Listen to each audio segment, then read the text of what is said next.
Hello, assalamu alaikum everyone. And after a lot of popular demand, I'm here to talk about Khaled Hosseini's book, A Thousand Splendid Suns. And yes, although I love to read books, I have just read only one of his books because when I read that book, I wouldn't say per se that it put me in depression, but it did make me really, really sad. But it also brought a little bit of sense of achievement because, like, you can always find someone who's gonna help you out. If you find like 10 people who are gonna be, mean to you and gonna, like, torture you, but they're gonna be at least one person, maybe sent by God, who's gonna help you out. And this is a story of understanding between two women. This is a story written by a man about the patriarchy, which is very prevalent in the entire society, but specifically in that particular area, which was shown in that book. Because of that book, which I had read almost 7 years ago, I couldn't read any other Khaled Hosseini's books because I just didn't want to go through that trauma again. But also, I loved the way he wrote the book. I loved the way he put the chemistry between the characters. So now I guess I have resolved that issue, and maybe soon I'll read The Kite Runner. And I know there are certain books which put your mood down, which make you feel that, these things shouldn't have happened. But this is life, this is reality, and this brings you closer to the other human beings around you. So, without further ado, you might have seen this beautiful painting I've shown in the beginning of my video, which is made on demand for this particular review by one of my friends, recently made friends, who has a page for painting and sketching, and her page name is Art Villa. And you can definitely go and check it out. And I am so grateful for her that she made this painting. She hadn't read the book, and I simply told her that it's about a woman who is trying to find her paradise or a place of peace, and she was promised 1,000 splendid suns. And the way she came up with this particular painting is beautiful. So, diving into the story, it's a story about a girl named Mariam who was an illegitimate child of a business tycoon. And she always wanted to, enjoy those perks and, like, the happiness money can bring, which her other legitimate siblings used to enjoy. And one day she left her mom and to visit her father because she thought that if she goes there, she would be accepted, which breaks her mother's heart, and her mother kills herself, and she wasn't even accepted at her father's place. So Mariam's life suddenly was like totally destroyed. And like any other problem in our society, especially for women, Mariam was told that she should get married, and she shouldn't even like told that, you should think about it. She was forced into a marriage with a guy who was almost 20 years older than her.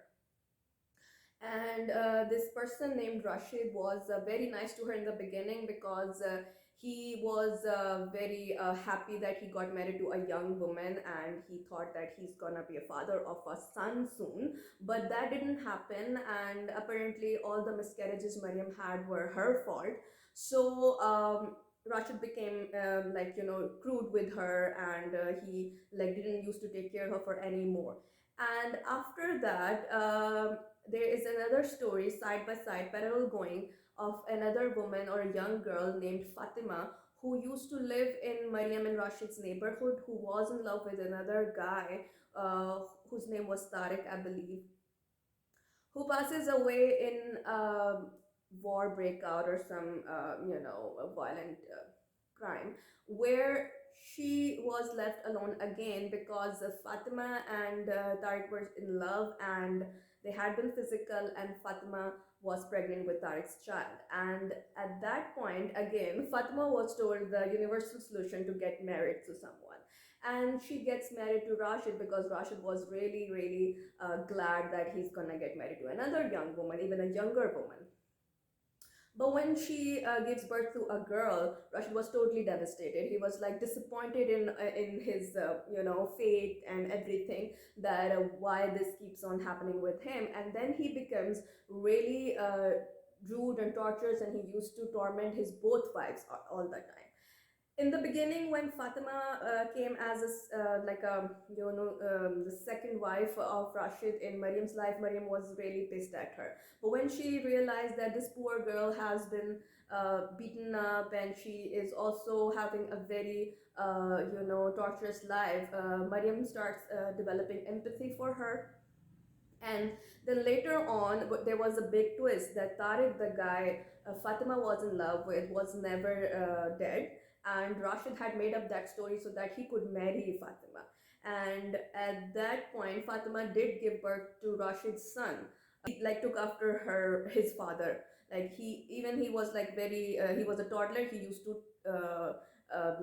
tell on his mother. And anyways, having said that, when Mariam sees that Fatima was actually in love with this person named Tariq, and she could be happy when if she runs away with him, she helps her run away with Tariq, and in the middle she dies herself. And Fatima was so grieved, but she was also so much grateful for her that she thought like the next child if she could ever have, and if it's a girl, she's gonna name her Maryam.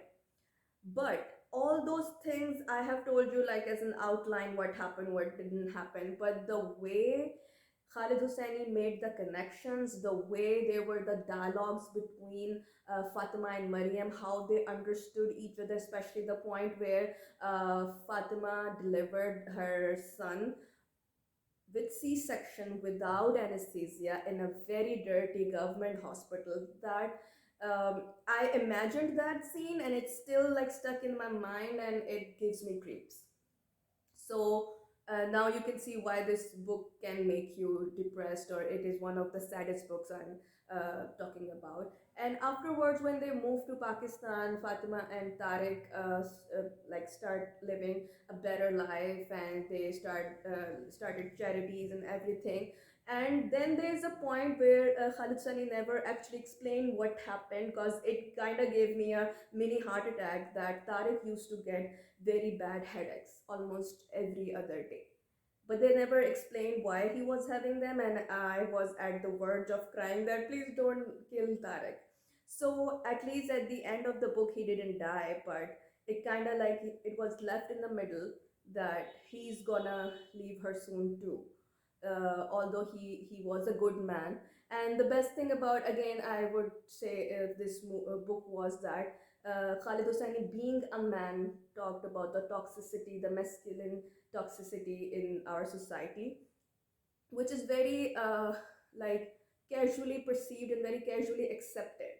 And another thing, that everything can be solved if a person gets married.